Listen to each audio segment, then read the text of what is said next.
تاسو چې کوم نن د سیم صاحب او د مراد سعید صاحب استقبال وکړ زموږ عزت او د پاکستان تحریک انصاف عزت وساتو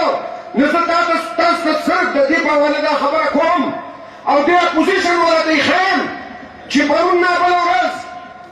په نیشنل اسمبلی کې عمران خان وزیر اعظم پاکستان په خپل عقل سره او په خپل په کپتانۍ سره اپوزیشن له د ټول پاکستان اپوزیشن له چې کم شکست ورکړی دی زه ورله مبارکباد ورکوم او خپل دې دا نوجوان دا وړوکی زموږ د وفاقي وزیر صاحب د ده منډو تړلو ته سلام پېښ کوم په هغه ورځ چې د سولې منډه والې ده موږ ټولو چې کومه منډه والې ده د خان صاحب دپاره د پاکستان دپاره او زه ورته دا یو خبره کوم د هغې ریزلټ څه راوتی دی د هغې ریزلټ دا راوتی دی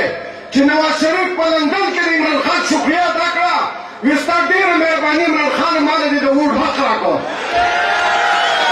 نو دا انشاءالله 1 کروڑ خلکو له خان صاحب د پاکستان خلکو له څوک چې اوورسیز دي هغو له د ووټ حق ورکړی دی زه د خان صاحب شکریه ادا کوم او بیا په دې شکریه ادا کوم په دې هغه EVM الکترونیک ووټینګ ماشین چې وي په هغې باندې زموږ چې کوم وفات شوي خلک دي هغو شکریه ادا کړه هغو ورو ته دغه ورسېد آرام ورته ورسېد چې موږ زموږ ورونه به تلو او ووټونه به یې اچول د هغې نه موږ د عمران خان ستا ډېره مهرباني وي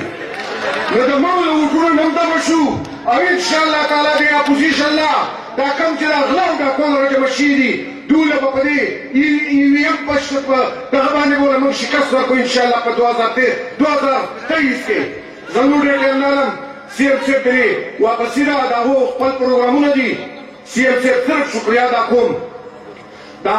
CM صاحب په فنډ باندې زموږ د وزیراعلی په فنډ باندې کوم چې مال راکړو د دنګرام نه سنګوټې پورې په ما بایپاس روډ کړی دی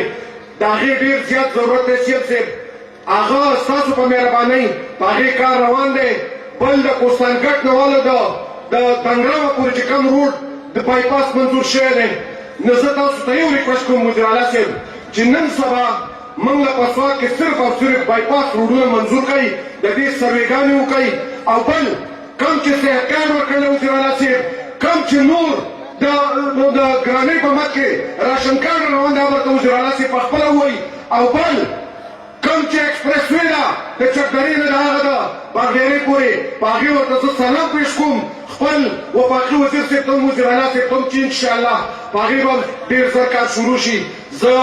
د ډېرو جذباتو نه ما چې تاسو ولیدئ قسم دی زړه مې خوشحاله شو ځایم کې په سرونو تاسو وګرځوم انشاءالله